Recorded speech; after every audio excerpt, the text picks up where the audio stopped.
Welcome to Stories for the Masses. The best stories of yesterday, today. Sit down and buckle up, friend. Your ear holes will thank you.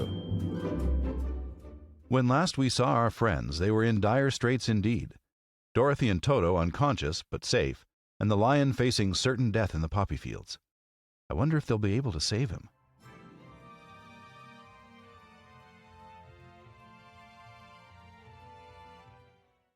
Chapter 9. The Queen of the Field Mice. "We cannot be far from the road of yellow brick now," remarked the Scarecrow, as he stood beside the girl, "for we have come nearly as far as the river carried us away." The Tin Woodman was about to reply when he heard a low growl, and turning his head, which worked beautifully on hinges, he saw a strange beast come bounding over the grass towards them. It was indeed a great yellow wildcat, and the Woodman thought it must be chasing something, for its ears were lying close to its head and its mouth was wide open, showing 2 rows of ugly teeth, while its red eyes glowed like balls of fire. As it came nearer, the Tin Woodman saw that running before the beast was a little gray field mouse, and although he had no heart, he knew it was wrong for the wildcat to try to kill such a pretty harmless creature. So the Woodman raised his axe, and as the wildcat ran by he gave it a quick blow that cut the beast's head clean off from its body, and it rolled over at his feet in 2 pieces. The field mouse, now that it was freed from its enemy, stopped short, and coming slowly up to the Woodman, it said in a squeaky little voice, "Oh, thank you ever so much for saving my life." "Don't speak of it, I beg of you," replied the Woodman. "I have no heart, you know, so I'm careful to help all those who may need a friend, even if it happens to be only a mouse." "Only a mouse!" cried the little animal indignantly.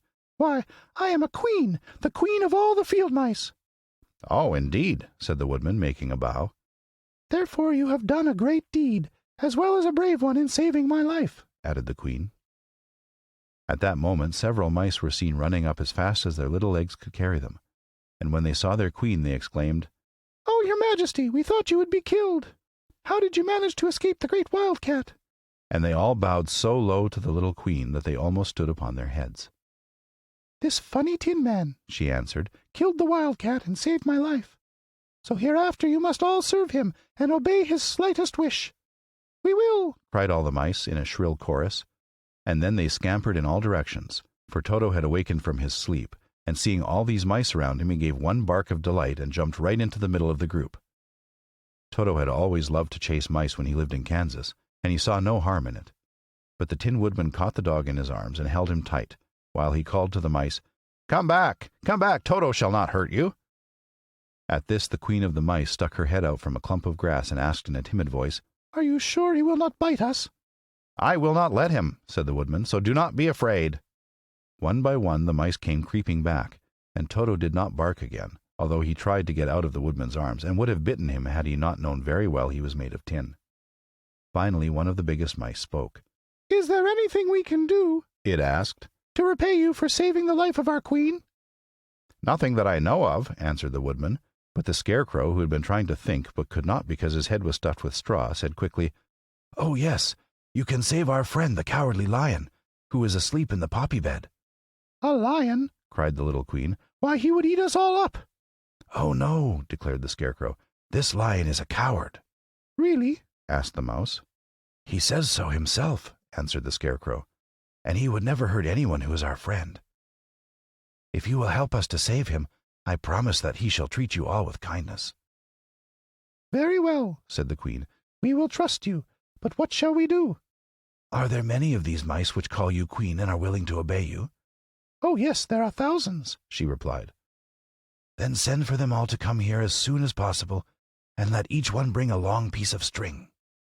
The queen turned to the mice that attended her, and told them to go at once and get all her people.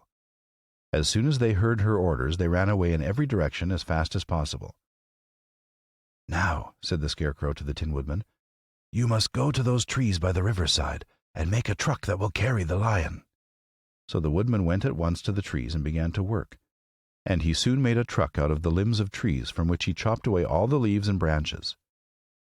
He fastened it together with wooden pegs and made the 4 wheels out of short pieces of a big tree trunk. So fast and so well did he work that by the time the mice began to arrive the truck was all ready for them. They came from all directions, and there were thousands of them, big mice and little mice and middle-sized mice, and each one brought a piece of string in his mouth. It was about this time that Dorothy woke from her long sleep and opened her eyes. She was greatly astonished to find herself lying upon the grass, with thousands of mice standing around and looking at her timidly. But the Scarecrow told her about everything, and turning to the dignified little mouse, he said, "Permit me to introduce to you Her Majesty the Queen." Dorothy nodded gravely, and the Queen made a courtesy, after which she became quite friendly with the little girl. The Scarecrow and the Woodman now began to fasten the mice to the truck, using the strings they had brought. One end of a string was tied around the neck of each mouse, and the other end to the truck. Of course, the truck was 1,000 times bigger than any of the mice who were to draw it, but when all the mice had been harnessed, they were able to pull it quite easily. Even the Scarecrow and the Tin Woodman could sit on it, and were drawn swiftly by their queer little horses to the place where the lion lay asleep. After a great deal of hard work, for the lion was heavy, they managed to get him up on the truck. Then the Queen hurriedly gave her people the order to start, for she feared if the mice stayed among the poppies too long, they also would fall asleep. At first, the little creatures, many though they were, could hardly stir the heavily loaded truck, but the Woodman and the Scarecrow both pushed from behind, and they got along better. Soon they rolled the lion out of the poppy bed to the green fields, where he could breathe the sweet fresh air again instead of the poisonous scent of the flowers. Dorothy came to meet them and thanked the little mice warmly for saving her companion from death. She had grown so fond of the big lion she was glad he had been rescued. Then the mice were unharnessed from the truck and scampered away through the grass to their homes. The Queen of the Mice was the last to leave.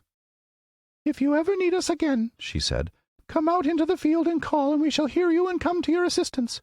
Goodbye." "Goodbye," they all answered, and away the Queen ran, while Dorothy held Toto tightly, lest he should run after her and frighten her.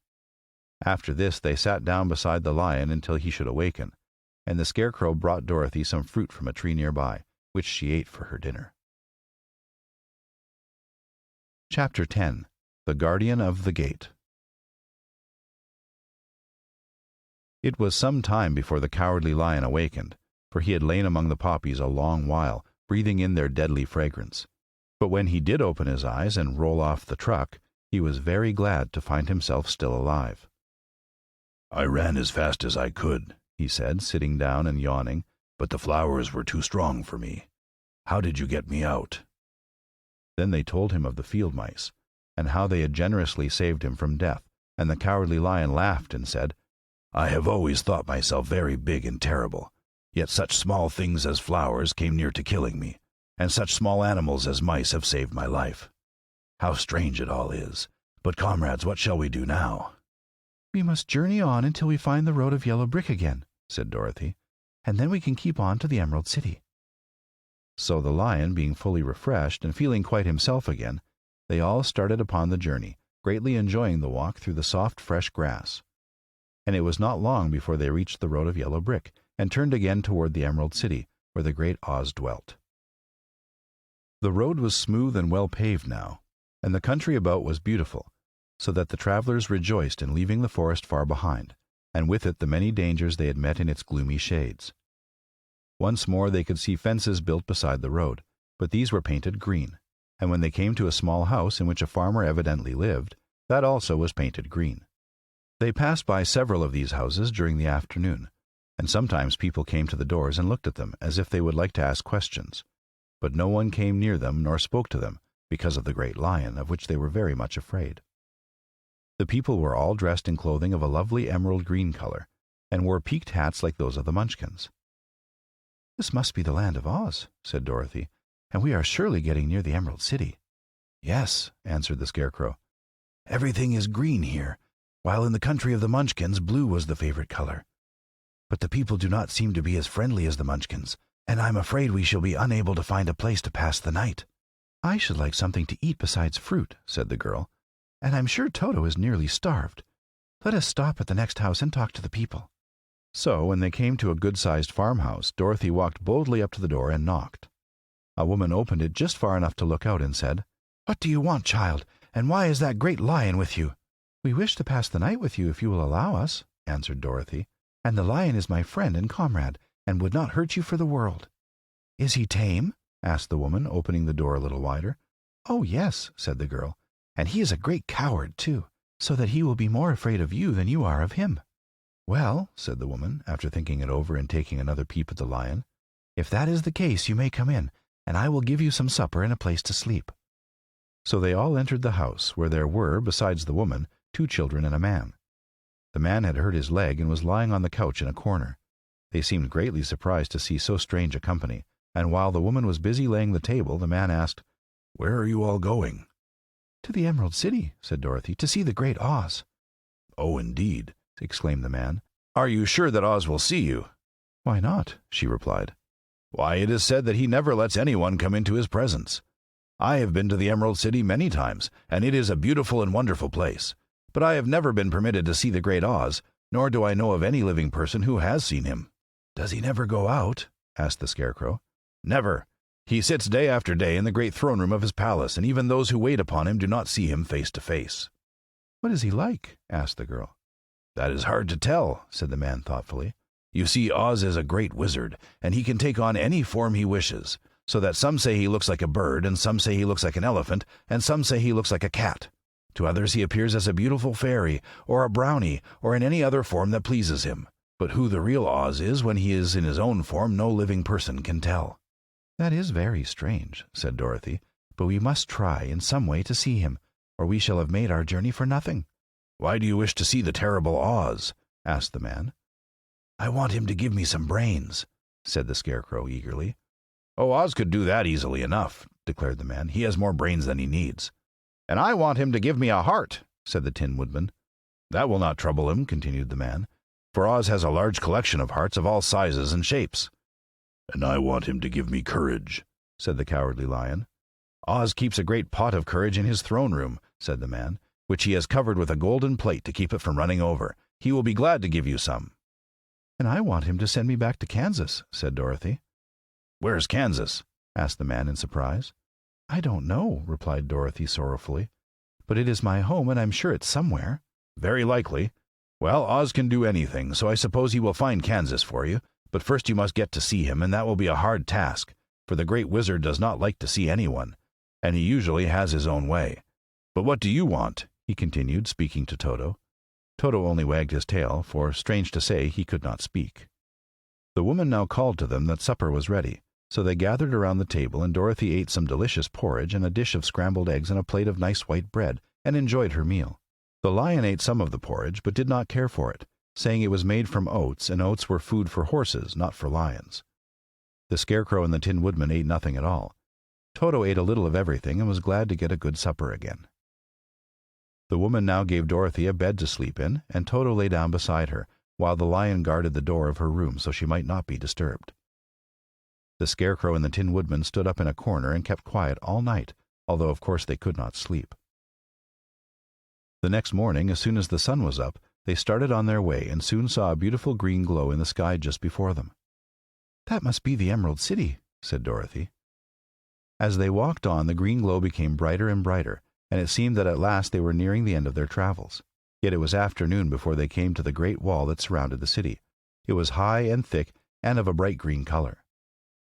In front of them, and at the end of the road of yellow brick, was a big gate, all studded with emeralds that glittered so in the sun that even the painted eyes of the Scarecrow were dazzled by their brilliancy. There was a bell beside the gate, and Dorothy pushed the button and heard a silvery tinkle sound within. Then the big gate swung slowly open, and they all passed through and found themselves in a high arched room, the walls of which glistened with countless emeralds. Before them stood a little man about the same size as the Munchkins. He was clothed all in green from his head to his feet, and even his skin was of a greenish tint. At his side was a large green box. When he saw Dorothy and her companions, the man asked, "What do you wish in the Emerald City?" "We came here to see the great Oz," said Dorothy. The man was so surprised at this answer that he sat down to think it over. "It has been many years since anyone asked me to see Oz," he said, shaking his head in perplexity. "He is powerful and terrible, and if you come on an idle or foolish errand to bother the wise reflections of the great wizard, he might be angry and destroy you all in an instant." "But it is not a foolish errand nor an idle one," replied the Scarecrow.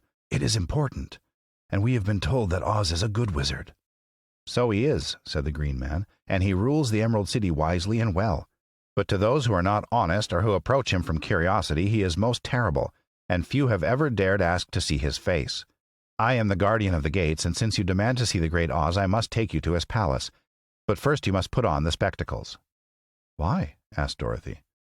"Because if you did not wear spectacles, the brightness and glory of the Emerald City would blind you. Even those who live in the city must wear spectacles night and day. They are all locked on, for Oz so ordered it when the city was first built, and I have the only key that will unlock them." He opened the big box, and Dorothy saw that it was filled with spectacles of every size and shape. All of them had green glasses in them. The guardian of the gates found a pair that would just fit Dorothy, and put them over her eyes. There were 2 golden bands fastened to them that passed around the back of her head, where they were locked together by a little key that was at the end of a chain the guardian of the gates wore around his neck. When they were on, Dorothy could not take them off had she wished, but of course she did not want to be blinded by the glare of the Emerald City, so she said nothing. Then the Green Man fitted spectacles for the Scarecrow and the Tin Woodman and the Lion, and even on little Toto, and all were locked fast with the key. Then the guardian of the gates put on his own glasses and told them he was ready to show them to the palace. Taking a big golden key from a peg on the wall, he opened another gate, and they all followed him through the portal into the streets of the Emerald City. "Well, that's a relief. The lion is saved, and they've made a new friend in the Queen of the Field Mice. And they've finally arrived at the gates of the Emerald City. Make sure to join us next time. I'm pretty sure we'll meet the great and terrible Oz himself. See you then."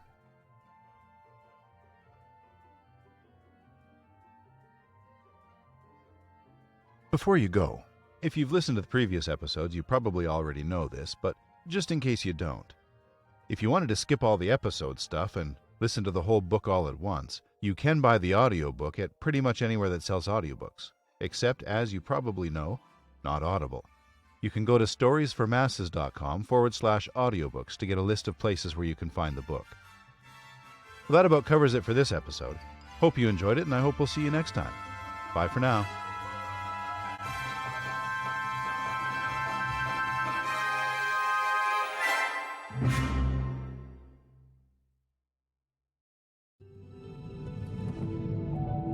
Ovania.